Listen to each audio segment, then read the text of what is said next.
Ba weep grana weepunimong, and welcome back to my channel. And today it's Transformers Tuesday, so that means just one thing: I'll be checking a look at all the news and stuff and things I've found from the four corners of the Tinterweb. So if you like the sound of that, give me a like, a share, and a subscribe. And now the news. Don't touch that dial. Kicking off today, as I often like to do, in the world of Funbee Studios, and this is the Beast Wars Dark Side from the IDW comics. So this is a pretty cool looking ship straight out of the pages of those IDW comics.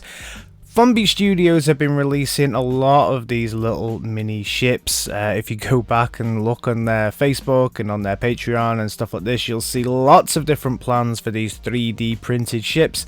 This is a pretty cool, unique one though. I really do like this one. Staying with said Funbee Studios, when you're looking at this, you're probably the same as me. You're like, what? What's that?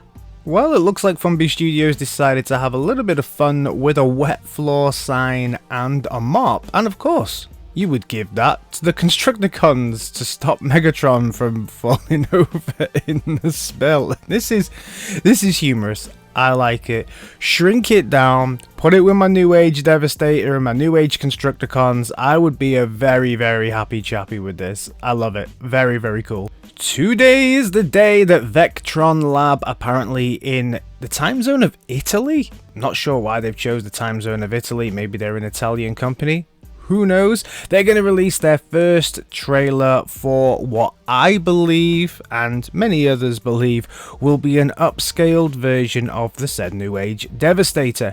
So I'm going to be keeping a close eye on this. I may do a separate video on this today, later on, when they release this, if it is very, very interesting. If not, I'll cover it on Saturday.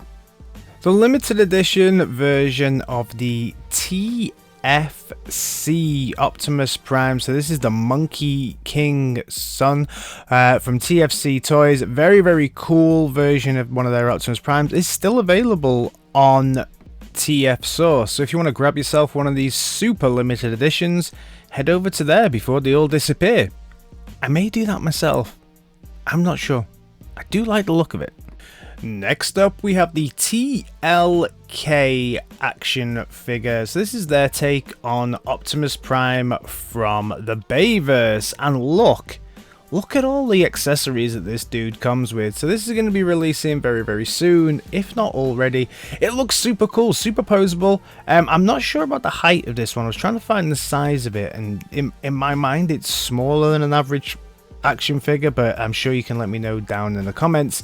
I couldn't find too much information about it, but it does look super, super cool. Massive shield, sword, not my style of Prime at all, but I do have to say that this is a very good representation of it, and all the kit that this thing comes with, it's got to be worth a pickup, right? Primes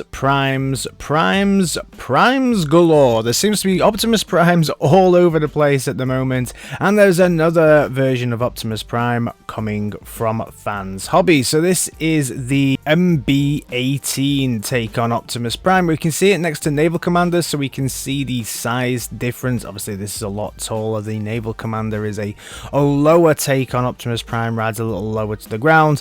So this is a little bit more of a kind of stockier Prime. All in all, for me, I'm passing on this one. I already know that for sure. Looking at the bot mode and the alt mode, I don't really like that, and I don't actually even really like this alt mode either. So yeah, cool. If you're happy about this one, I'm sure a lot of people are super chuffed to be getting this style of Prime because there's not too many of them about. For me, it's a definitely miss, although I do like the mini-cons that it comes with. Now we move over to LEK.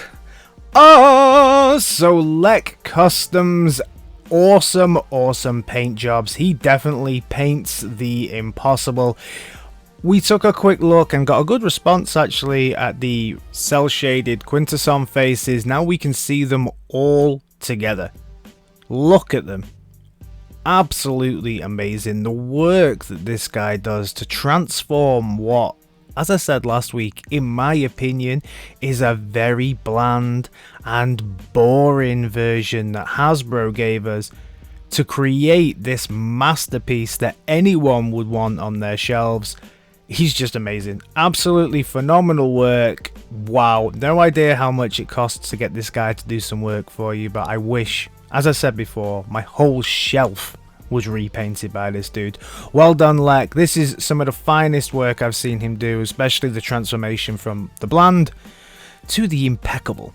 So a fairly interesting tweet has come out from Paramount Pictures around Transformers and Rise of the Beasts. So Rise of the Beasts will now be released theatrically in 2023. So yeah, we're still a little bit away, and this will be the first of 3 installments, so it's been confirmed that this will be a new trilogy, so that's pretty good. At least we know that we are locked in for another 2 installments after this, so let's hope that the first one is good.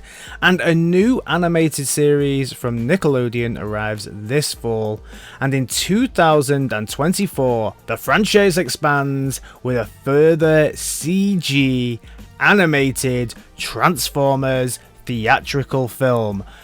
That bit does disappoint me, because I'm sure that we all thought we were getting an animated hand-drawn movie rather than CG.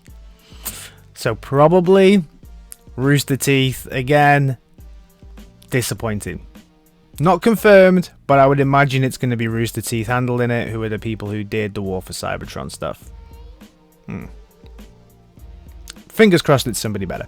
Speaking of the War for Cybertron, Prime Studios has released the Ultimate Megatron. So this is going to be coming very, very soon. This is really our first look at this statue. They have released an Optimus Prime in the past. I think again he was called the Ultimate Optimus Prime. But this looks very, very, very cool. Obviously lots and lots of upgrades from the figure that we got. He has a light up cannon, he's got light up eyes, he also has a light up face of Omega Supreme, where he's standing on this shattered face of Omega Supreme. What an impressive piece this is. So the eyes light up, the cannon lights up. Very, very cool. Those red glowing eyes that look like he's just stepped straight out of the cartoon, right? So this is going to be pretty expensive, I would imagine. You're going to be able to swap around the arms. It has those detailing straight from the cartoon, where he's got those scars on the chest area. But I'd love this whole kind of diorama of him stood on top of Omega Supreme in a really, really cool pose. You can change out the arms as well, so you can give him his massive sword and a couple of different poses as well.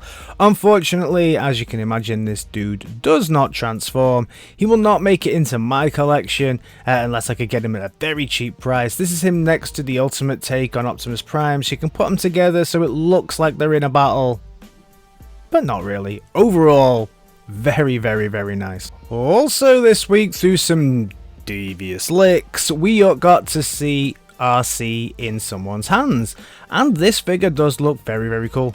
I'm super pumped to try and get my hands on this little lady. It looks very nice. Obviously this is from the Bumblebee movie. It keeps that more chunkier aesthetic, I would say, that we've got with some of these Bumblebee movie figures. So definitely, you know, when you look at Brawn and you also look at Ratchet and Ironhide, they have that chunk about them. There's something about them that there's just a wider frame and stuff, and definitely Arcee carries that through here. I actually really like the alt mode here as well, so cool. So that is everything from me on this Transformers Tuesday. As always, let me know your thoughts on everything down in the comments. And if you're new around here, please think about giving me a like, a share, and a subscribe, because it really does help me out. And I'll see you in my next video. Alright team, in a bit. Peace!